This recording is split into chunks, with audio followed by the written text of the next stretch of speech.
Hi everyone, thank you for joining us for the Modern Selling Workshop hosted by LinkedIn and Miller Heiman Group. My name is Mac Whitmer and I'm from the LinkedIn team here in Singapore. I'm so excited to be hosting today's session with our partner at Miller Heiman Group, Tim McCartney. Thanks so much, Mac. Today we're discussing a topic fresh off the press from our new ebook, The Way to Sell, co-written by LinkedIn and Miller Heiman. Tell us more, Tim. Sure. So today we're going to be talking about the rapid pace of change in terms of what we're seeing in the sales environment. And an introduction to myself, I'm really fortunate to be able to do that, having sat at Miller Heiman Group and supporting heads of sales and service across the region in APAC in how they address this challenge. So let me start by explaining a little bit about who Miller Heiman Group is, as is a name that'll be familiar to many of you. We're the company that introduced modern day selling. And we've always helped sellers stay one step ahead of the industry, of the competition, of the deal.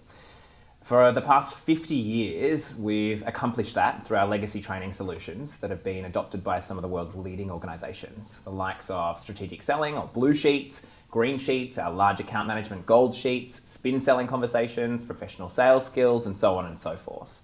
And we continue to do that and continue to be trusted by sales and service leaders across the region because our solutions deliver results no matter how complicated business gets. Today, Miller Heiman Group continues in providing a lot of the legacy and updated refresh training content, as well as consultancy services, research, and technology, which allows you to apply this to your day-to-day work.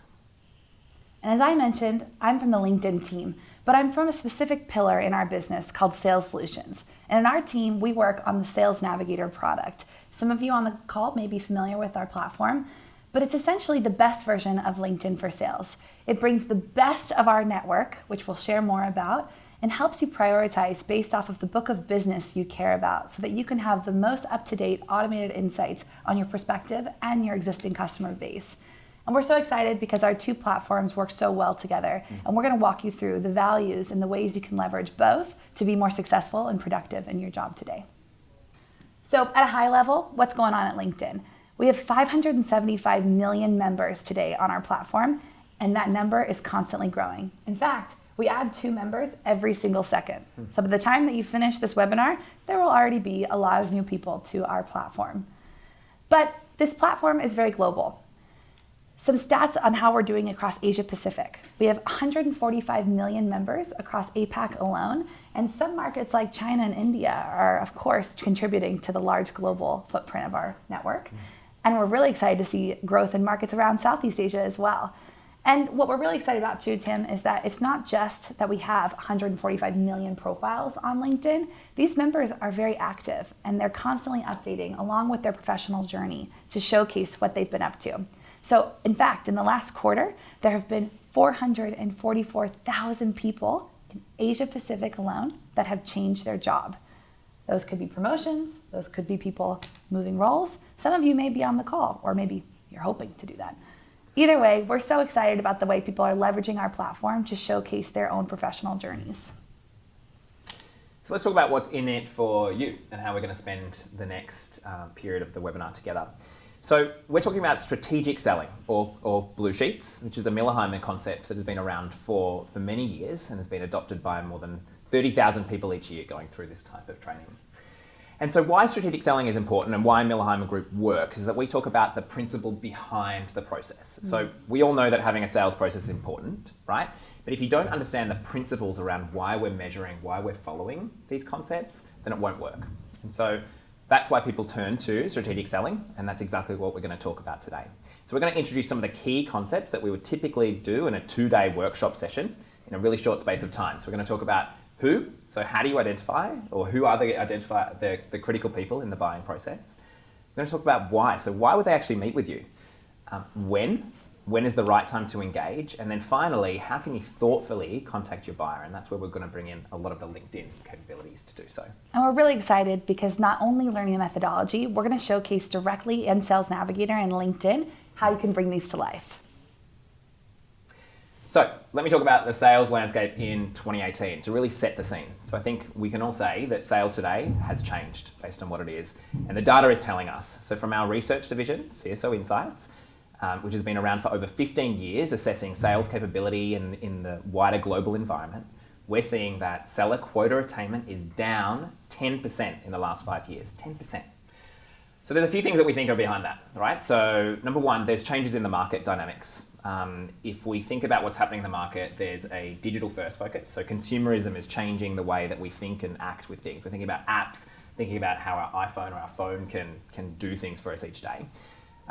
Even in our regions, we think about emerging economies. What was an emerging economy a few years ago today is quite urbanized, middle class happening across India and so on.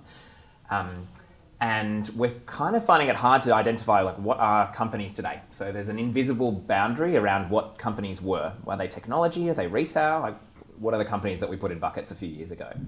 Then if we look internally, right, we look at the role of the seller. There's a few things that have changed there too. So number one, the type of seller profile is changing. So we're no longer looking at field-based sellers. We're stacking up having inside sales representatives or relying on the channel. At the same time, we're making significant investments in training and enablement, but perhaps that's creating more noise.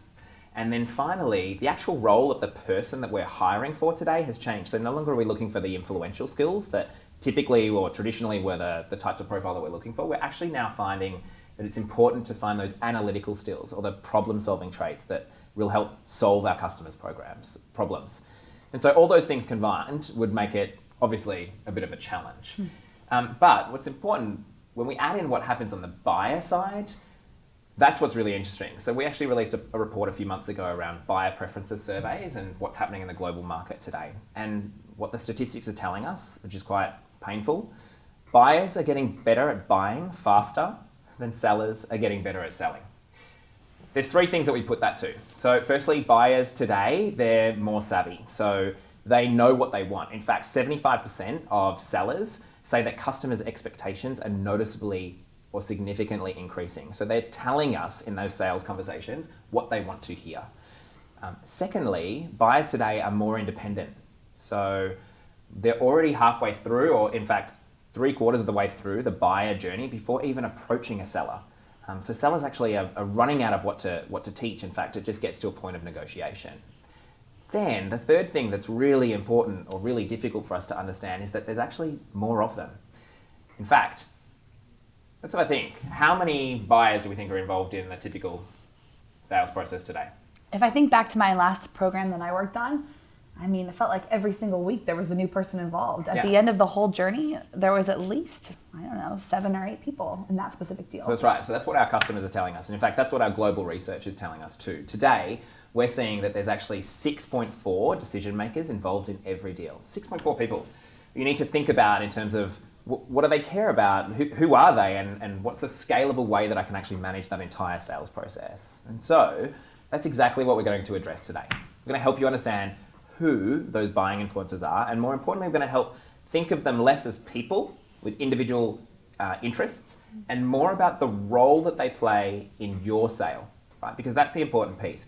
You need to understand the role that they play in terms of addressing and advancing your sales objective. And so we call this understanding the buying influence, and we actually think that there's 4, or our research tells us there's 4 buying influencers involved in every sale. Really important that you understand who they are, because that's your ability to understand how you manage that process is what's going to be critical. If you don't understand who those buying influencers are, that's where the sale will fall down. So there's 4 we're going to go through, which is the economic buying influencer, the user buying influencer, the technical buyer, and then finally we're going to talk about the coach. So let's go through that now. Now, in order to set that scene, we thought it might be really helpful to take a real life example and showcase what this might look like if you were attempting to do a real sale. Yeah.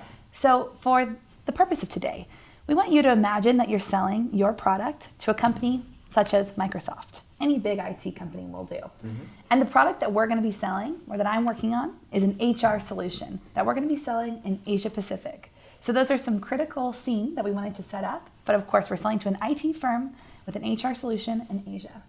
Great. So where do we start, Tim?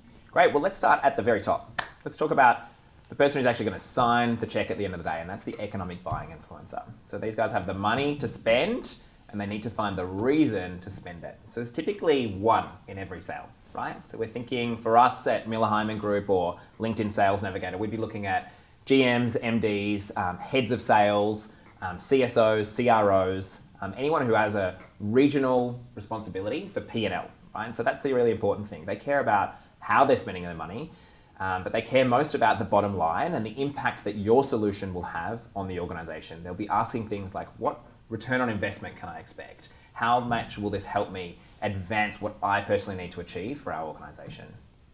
So the EBI, or the economic buying influence, is somebody that we usually like to start with, right? I mean, they're somebody at the very top, and they're not always that hard to identify. When I talk to different salespeople, chances are they know at least who, in theory, they should be working with. Yeah. But if you were to go into Sales Navigator, I want to showcase how can you quickly identify who may be the EBI in your sales process. So as discussed, we're looking at selling into Microsoft here, and we're looking for an HR solution. So there's a couple people that we think could be really relevant. And using our search, we're going to help you quickly identify everybody at the C level. You can filter by seniority level in Navigator to help you prioritize the different executives you're looking for. But EBIs probably have a C level, right, Tim? That's right. Now, if we were looking at C levels, we could also even add geography or even function expertise, and we'll show you how to do that further. But right off the bat, if I quickly in Navigator want to find the C levels at Microsoft, it's as simple as adding a couple filters. And you can see here, I've identified a few really important critical players for me. So one would be the Chief People Officer, and one could be the Regional Head of Asia Pacific. Perhaps, as Tim said, a regional leader with influence, or maybe even a global functional leader that are going to be asking for the ROI on our program. So really important with an EBI, there's going to be there's one in every sale, and they'll be signing the check at the end of the day. However, they're going to open it up for a lot of feedback from people across the team. And so that's what we'll talk about next. And that's the user buying influence. So the user buying influence, I think the name gives it away a little bit. These are the people who will actually be using or consuming your product, right? So the success of your product will actually determine the success of them in their job. So they're looking at things like efficiency, great customer service, speed to proactivity, all those sorts of things around trying to make sure that your service is better than the incumbent, or ultimately saves them a whole lot of time. There could be many in any sale, right? You don't need to identify them all, but it's important to know a few, and hopefully a few that are influential. For us at Miller Heiman Group, or again, Sales Navigator, you'd be looking at the general sales team, right? So sales reps, account managers, sales leaders, team leaders, and so on. These are the people who will actually be using and consuming. So the real focus for the user buying influence is the job to be done. They're going to be asking questions like, how will this help me in my job? They're looking for the efficiency gains and so on. In my experience, the UBIs have often been brought in to evaluate the tools or technology that you're proposing to the business. That's right. So they might be brought in during the demo stage, or they can also be really helpful in a renewal process when you're seeking success stories with clear examples of how your product has impacted their business. Yeah. So in our scenario here, we are selling that HR product, so who should be our UBI? Well, you can easily in Navigator filter by function, and this is where you're going to want to input the different functions you care most about. So as said, I'm looking for HR folks in Asia Pacific, and that'll help me to identify. And if I want to get more specific, I can even do keyword searching to help us identify a user buying influence. Think about your team and your product. What are some of the keywords of the titles that you typically sell to? In this example, we're going to look for talent acquisition folks because they're going to be the best users for my solution here. Right off the bat, I was able to identify people who are in HR that have talent acquisition as a keyword focus in Asia Pacific. And it takes no time at all to pull up a quick list of all the potential UBIs that could be involved in your deal. Who's next? Well, we're going to talk about technical buying influences next. And so, again, the name might give it away a little bit. These guys are the gatekeepers, right? So these are the people who always get in the way, usually at the end of your deal. Our favorite people. Yeah, sometimes not.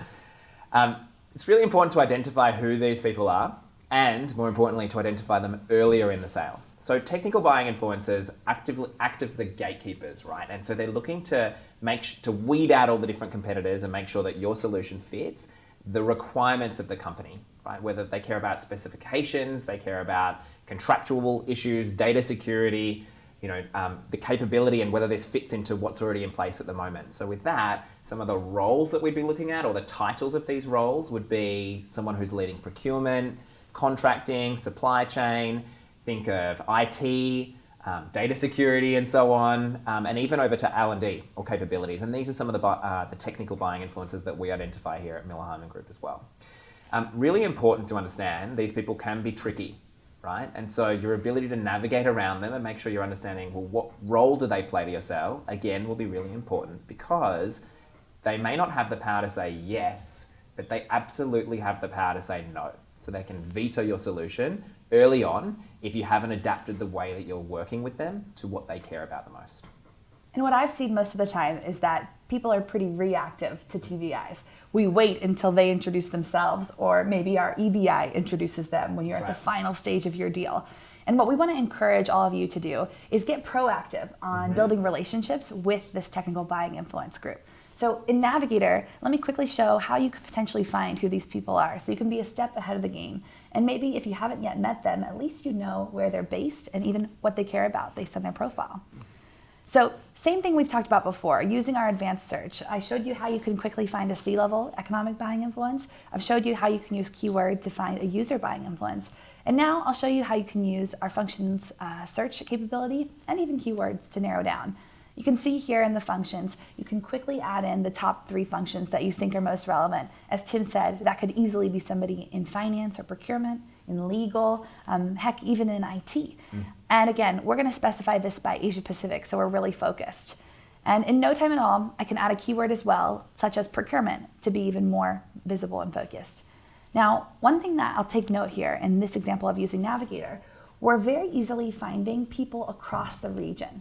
So even though we might be based in Singapore, if we're working on a regional deal, sometimes there's multiple technical buying influences in each of the countries. Right. There could be a procurement lead in another region that has equally as strong of a say of whether your program is going to be expanded in their country or not.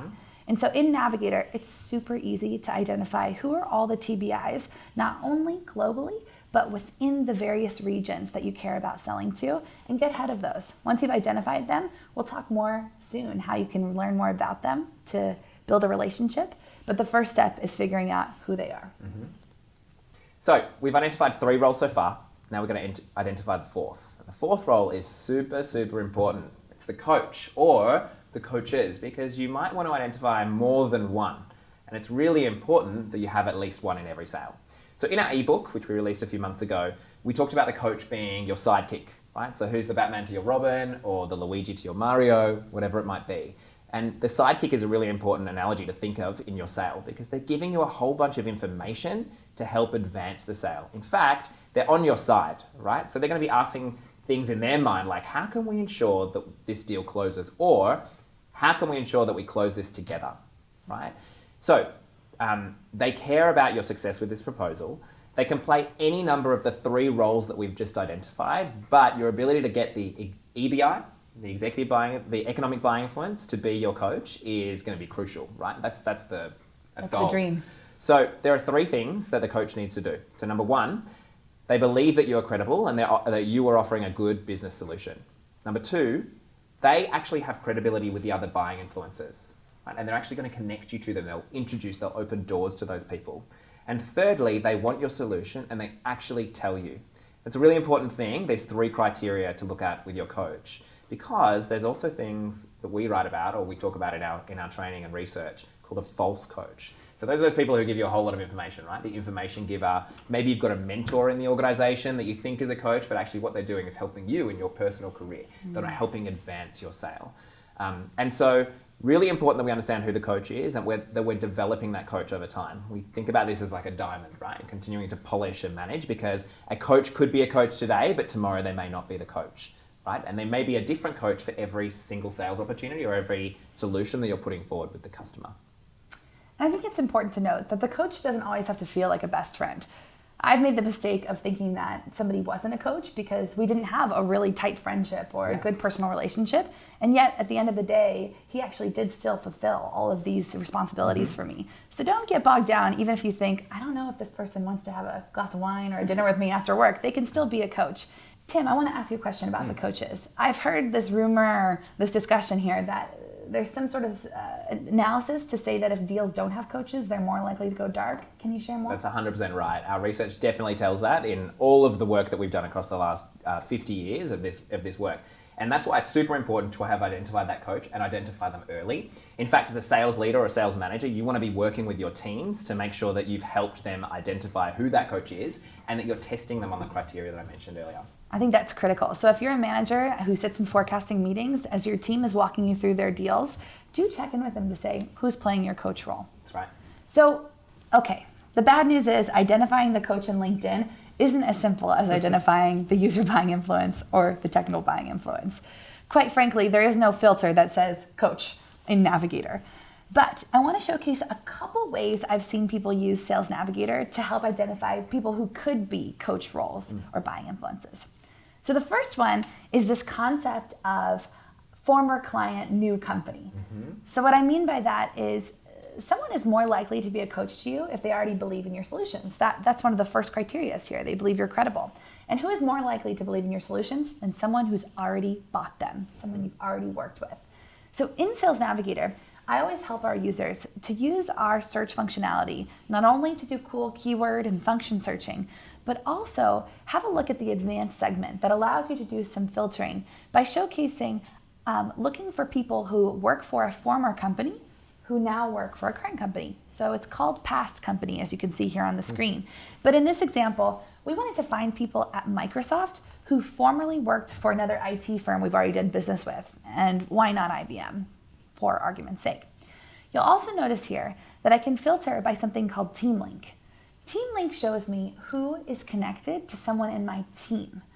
So this is a concept that we've brought to life that's been really impactful for large organizations. If you think about your company, the average salesperson is connected to less than 1% of his or her colleagues. Now, if you work for a really big org, that's probably still hundreds of people. But what we've seen here is that creates kind of a missed opportunity, because there could be people in your business that could help you with introductions or referrals that you simply don't know. Maybe they're based in another office, maybe they're based in a different team, and you haven't yet met them, and so you're not connected on LinkedIn.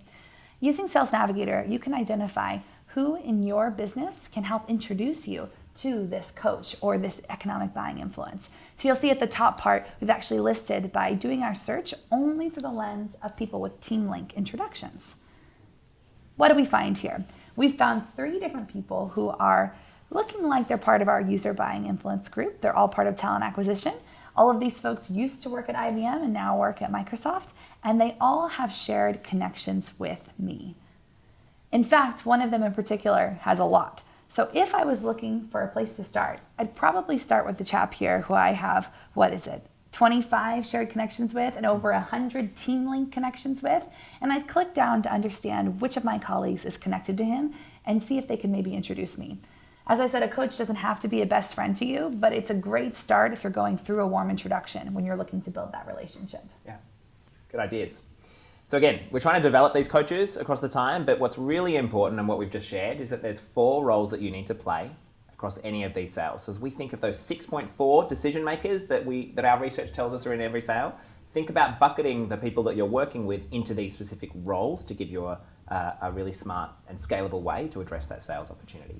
We've probably always thought of people in these different roles and responsibilities, but I found that the Miller-Heiman Group strategy really helps me stay prioritized and focused and organized in the way that I do this. And the cool thing is, in Sales Navigator, I can even organize further by using our notes and tags to make sure that all of the leads that I've saved in the platform are correctly corresponding to their different buying influence groups. Okay, we've covered who. We have. So now let's talk about why. And in this, we're talking about why an executive or one of these buying influencers would actually meet with you. And in this piece, we're thinking it's not actually, your reason, right, Max? So it's not that you need to get your latest activity metrics or they're a top account on your list. They don't seem to care much about that, They definitely don't. It's definitely the reason of the buying influence. So why should they give their precious time to meet with you? If we get this wrong, it completely falters, right? So when we're reaching out saying, I'm in town, let's grab a coffee, or I've got a new product release, I want to talk to you about it. And so we call this a valid business reason, right? A valid business reason, or a VBR for short, in Miller-Heiman Group acronym, is the reason behind why a customer would give you time, okay? So we talk about perspective in a lot of our upgraded strategic selling work. Applying perspective, which is the mindset or providing some expertise or insight that's relevant to that customer. And so a VBR suggests 2 things. Number 1, it tells your customer why you want to meet with them, right? So it's a really clear sort of agenda. And number 2, it establishes what we call a win-result concept. So when you're spending time with your customer, you're understanding further and further what their win and result concept is. Now, we haven't introduced that piece yet, so let me do that quickly now. So we believe and we understand that a buying influence will buy, assuming that we've nailed both a personal win, so something that's relevant to them in a personal point of view, what they care about, as well as understanding the business results that they're trying to achieve. You need to get both right in order to advance your sale and, in what we're talking about today, to actually secure some time with your customer. So now, identifying the win, Tim, Yeah. is that used in a conversation, or how do people typically figure that out? So there's a couple of different ways that you could do that, right? And I know you're going to talk about ways that we could do that from LinkedIn, but the win is let's talk about what the meaning actually is. It's the fulfillment of your buyer's own personal goals. And we have some examples on the screen here. So, your buyer wants to remain in power. They want to be an instrument of change. They want to increase self-esteem. They care about skill development. Some of these things are a little bit hard to find, right? So unless you've started to strike up a conversation or you've learnt some of that information from the coach that you have at the organization.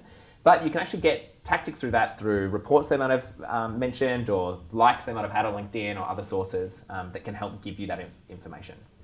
I would agree. In my experience, a great conversation in person can help you identify that. But before you have the opportunity to do this, how can you identify some of the wins? In Navigator, we've seen that there's one critical spotlight that can help you identify a certain type of win. As Tim mentioned, there's personal goals of fulfillment and advancement that we see as sometimes the most, frequent personal win people are seeking to do. And we've seen that people who are new to their role are looking to make a name, are looking to make a difference. Yeah. And in Sales Navigator, when you're looking to find a buying influence, you can simply filter by saying, I only want to see buying influences who have recently changed roles in the last quarter. So you can see here, I've done that search looking for people in our HR focus group at Microsoft who have recently changed roles, and I found a couple profiles that are really interesting. One in particular is a chap who's actually had a pretty inspiring career transformation internally. He's someone who joined the firm a long time ago, who's now shown his own progression internally, going from an individual contributor now to a manager. So this is somebody who could be a first-time leader who's trying to develop themselves and make an impact on the business, and somebody who probably has some credibility having been there for a while.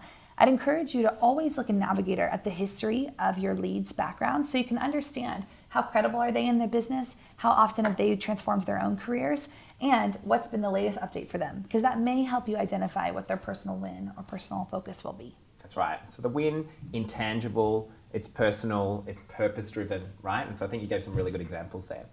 So let's cross over to the other side, which is results, business results. So a result is the measurable impact that a product or service has on your customer's business, right? So these are things like, I want to increase my win rates, or I want to improve new hire productivity, or I want to grow my business or my part of the business. I want to double it in the next 2 years, right?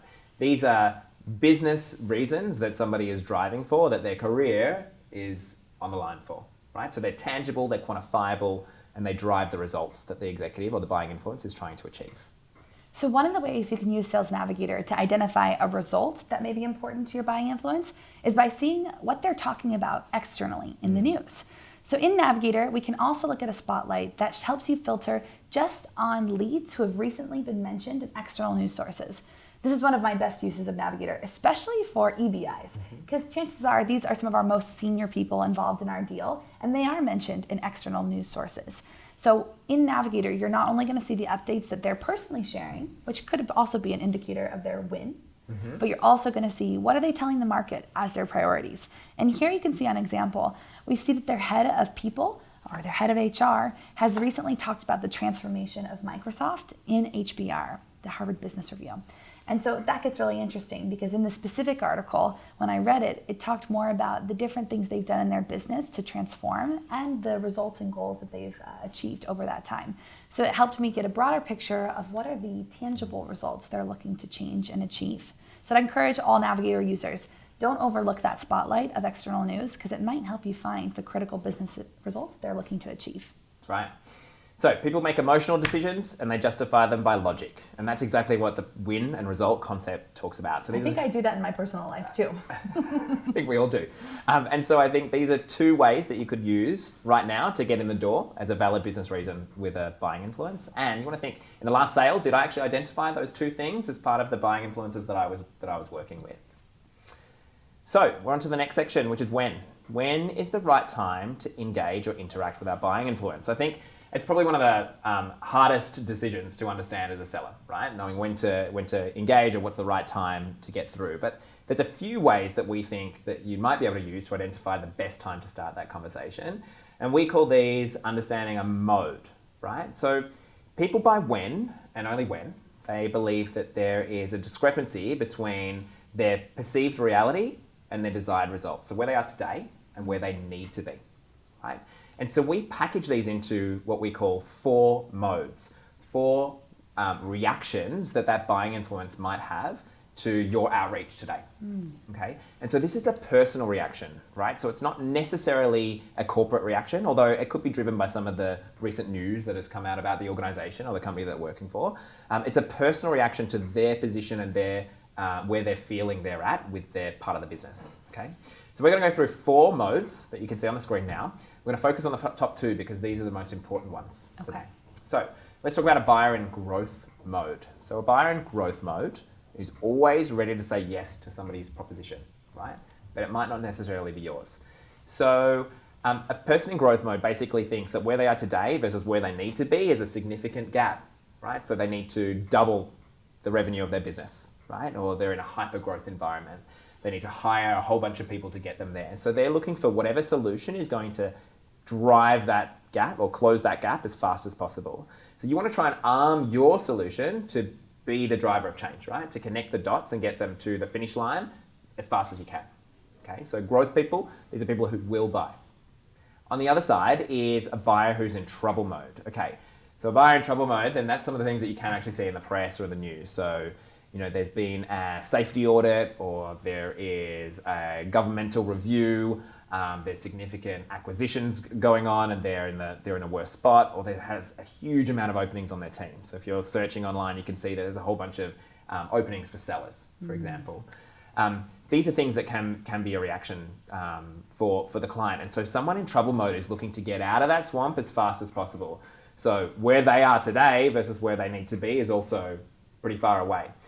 These people are going to buy. They're going to buy whatever it is that's going to get them out of that solution, and they're going to buy it fast, okay? So they don't necessarily care about the price of your product. They don't necessarily care about some of the other things that another buyer may care about. They just want to get out, and they need your help to get them out of the pain as fast as possible. So a buyer in trouble trumps anything else. So you're looking for a buyer in trouble to advance that sale. At the bottom, we talk about buyers in even keel and overconfident mode. So a buyer in even keel, they're thinking, you know, why do I need to take this out? Why do I need to rock the boat? It's the analogy we like to talk about. You know, things are fine today. I don't really think I need to change what I'm doing. You know, there's nothing really drastic that's happening to me. And on the other side, someone who's in overconfident mode, and these are probably those people that are hardest to sell to, right? So they think they know everything. They've been successful for many years. They've been in their position for many years. Their sellers are all hitting target. They don't really see any need to change because they're already leading best practice. In fact, they could probably write the training for Miller Heiman Group, is what they try to tell us, right?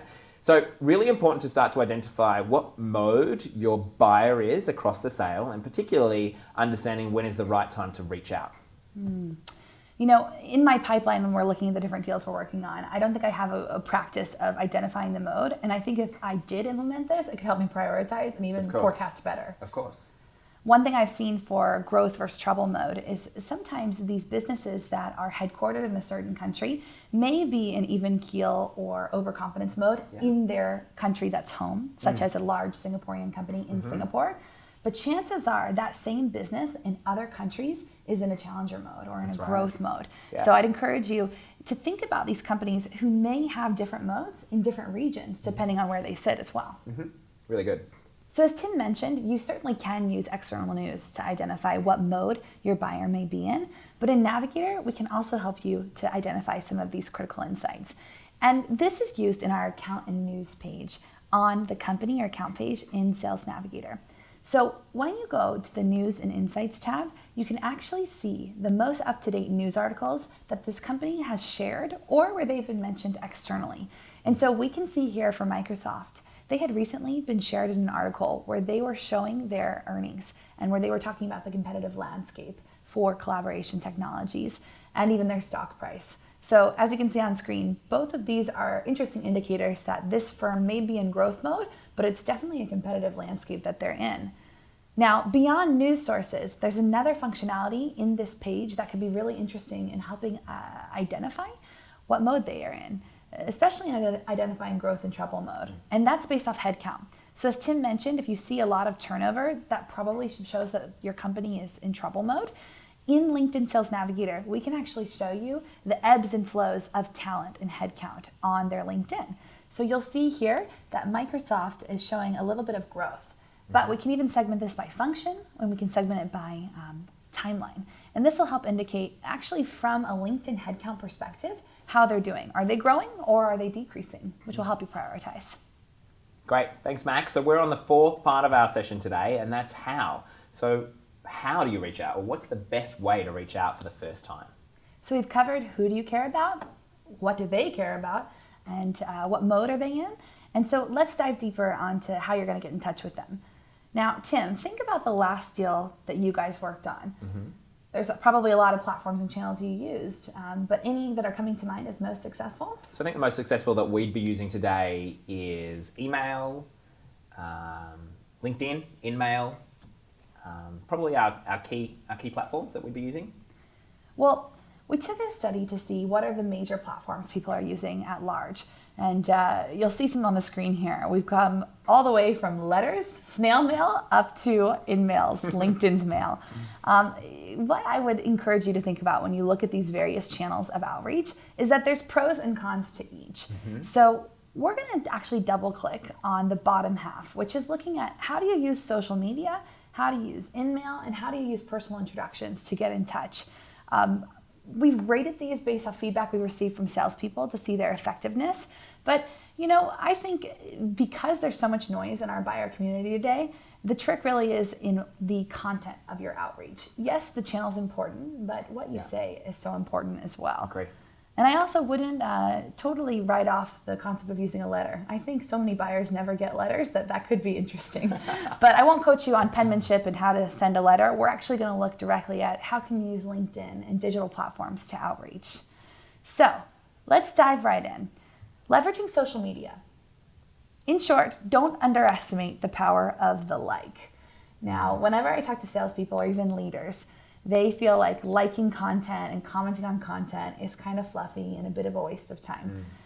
Well, I didn't agree with that per se, but I could understand where they were coming from whenever I heard that feedback, until we did an analysis to see in one of our largest customers what activities they were doing on Sales Navigator that had the highest correlation to revenue at the end of the day. I actually thought it would have been a few other things, but in fact, where there was most revenue in closed won business, they had the most social media activity from their sales team to the economic buying influence groups.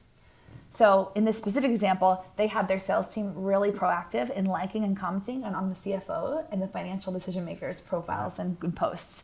And when we thought more about that, we actually realized that liking is a play on human ego, right? Every time I like something that you posted on LinkedIn, Tim, you get a notification that Mac Whitmer from LinkedIn has liked your post. And now you're thinking about me and you're thinking about my firm. And if I do this gracefully over time, we're actually nurturing our buyer to build a digital relationship with us. This is especially true as well in a relationship manager role where you have an existing customer that maybe you're not talking to every day, but if you can engage them on the posts that they've taken time to curate and share, they're going to appreciate that you're seeing that and engaging with it. So don't underestimate the power of the like. That's our first tip here. And especially when you think about getting in touch with people, if you've already taken the time to see what they've been up to over time and they've already thought about you time and time again when seeing your posts, they're going to be more likely to remember you or even reply to you when you reach out. So how do you craft a thoughtful outreach? You've already taken the time to nurture this buyer. You've identified what they've shared, but how do we reach out directly to them in a way that's going to pull them in? So a couple stats about InMail that are going to help you. First off, Tim, 50% are read on mobile. I definitely do that. I probably do more than 50% actually. And if you think about our part of the world, Asia Pacific, we're mobile led. So a lot of our buyers and members on LinkedIn are leading with mobile. So if you think about that, you only have a couple scrolls to get someone's attention. Definitely. And I've heard executives say if it takes more than one scroll on a mobile, they're not actually reading all of it. Now, how successful are InMails? We actually have a 13% response rate in Asia Pacific from the last year of our study, which is pretty high. For any marketers who are on the call, you probably would love to see that type of response rate to some of the campaigns that you've run. So what makes that successful though? It's all about brevity. In fact, we've found that if an email is more than 150 characters, so that's pretty short, the responses go to 3%. So a couple tips there. Mobile friendly. Keep in mind that you want to keep it real short and sweet. But once you have crafted it, what can you put in the body of the email to make it resonate? We say start social. You have about 1 second to prove that your outreach is not spam. It's not something that was templatized and sent to every CFO in the market. So we want to encourage you to figure out what is that quick statement that's going to justify and prove that this was a custom message sent directly to this executive. And that could be something as simple as saying, hey, Tim, I see we share a connection in common, Thomas. Or that could be saying something like, Tim, loved the article you shared about your company's growth over the last year. Just take that one sentence to showcase that you've done your homework to directly reach out to them for a reason. From there, you want to quickly explain a pitch of why you're getting in touch. So why did I reach out to you today? What am I looking for here? Try and summarize that in one sentence. Do not copy and paste a huge template that perhaps your marketing or PR team have given you explaining that your solution is #1 rated for XYZ and you've grown XYZ. This is not the time where you want to copy and paste this. You want to keep it real short and sweet. And finally, it's really important to include a call to action in your email. It's such a waste of time if you've already done a really good social intro, you've done a very quick summarized pitch of your business value, and then you don't ask them for anything. Keep in mind that people join LinkedIn to build professional relationships. People are not joining to get RFPs or sales pitches. And so if you're reaching out to somebody, certainly take that tone where you're asking for a coffee or you're asking for a quick call to build the relationship. I've also seen it be really helpful if you're traveling on business to explain that you're only in town for a couple days and you'd love to find time at XYZ coffee shop while you're there. So make sure to include what you're asking of this person as well. It's great. Now, last but not least, and you saw in the earlier slide as we ranked the various channels of outreach, a personal introduction is always the best route to go. I think every salesperson would sell only through referrals if they could. Definitely. And heck, a lot of the businesses I work with share that referrals are their #1 channel, and that's from other customers or even from personal referrals. Navigator can help you identify the best referral to use. As I shared a little bit earlier in our webinar here, this is called Team Link. It shows you who in your team is linked or connected to your buyer influence. So in this screenshot, you can see here exactly how this works, but it'll show you, if you're looking at a profile of interest, all the various people on your team who could introduce you. And this example here, we're seeing someone went to university with our contact of interest. So if there's an insight such as they went to university together or they're former colleagues, Navigator will actually surface how these people may know each other. And what's really cool, Tim, is Navigator's algorithm tries to prioritize what we think are the strongest connections. So let's say you had 20 people who could help introduce you. Navigator's going to showcase the people who have the most overlapped connections or maybe the most shared work history, etc., to help you find what is the best route here. My advice is if you don't have connections to your colleagues, do have a look at how Sales Navigator can help you get connected, whether or not you personally know them. Yeah. You never know if there's a personal relationship a colleague has that could make the difference with your deal. Definitely. We find this a really easy tool across our sales team. And I think some really nice ways to pull together a VBR and connections to help drive the sale forward. I've seen it be really relevant for technical buying influence too. For example, our IT team at LinkedIn has a lot of IT relationships in the market just because they know who their peers are. Same with finance. So sometimes we see customers and users of Navigator think about Team Link only by helping the business introduce the business. But sometimes there will be people in your extended org who may be former colleagues with the TBI involved in your deal. Or there will be personal relationships too. I've seen father-in-laws, brothers, cousins, and those are some of the best introductions I've ever received using Sales Navigator. All right, so we're at the end of the session that we were going through today. So Miller Heiman, our basic premise is that whatever that got you where you were today is not sufficient to keep you there. And so I hope in some of the tactics and learnings for our methodology that we've shared across this webinar, you've been able to learn a few things that might help to advance that sale today. Now we've smushed again, 2 days of content into a short 45-minute window. But there's a few key things that I hope you've taken away. Number one, have you identified all the buying influences in your sales opportunity? Secondly, do you have a valid business reason to meet? Third, what buying modes are they likely to be in? So the reaction that buying influence is going to have. And fourth, what's the best way to reach out, with some really interesting ways to use LinkedIn to do so? One of the reasons we've been so excited about our new partnership is because it's one thing to have methodology and it's one thing to have a technology, but when you put them together, you're so much more successful and so much more strategic. And so at this point of our session, we're actually going to open up for a Q&A. Some of you have been asking questions on Chatter, and we're going to answer those, and we're looking forward to learning more about the questions you might have. If you ever need anything from LinkedIn or Miller Heiman Group, you can directly reach out to us as well. But we wanted to say thank you so much for joining us, and we're really excited to see the way you take some of this methodology and our platform to market. Thanks so much, Mac. Look forward to your questions.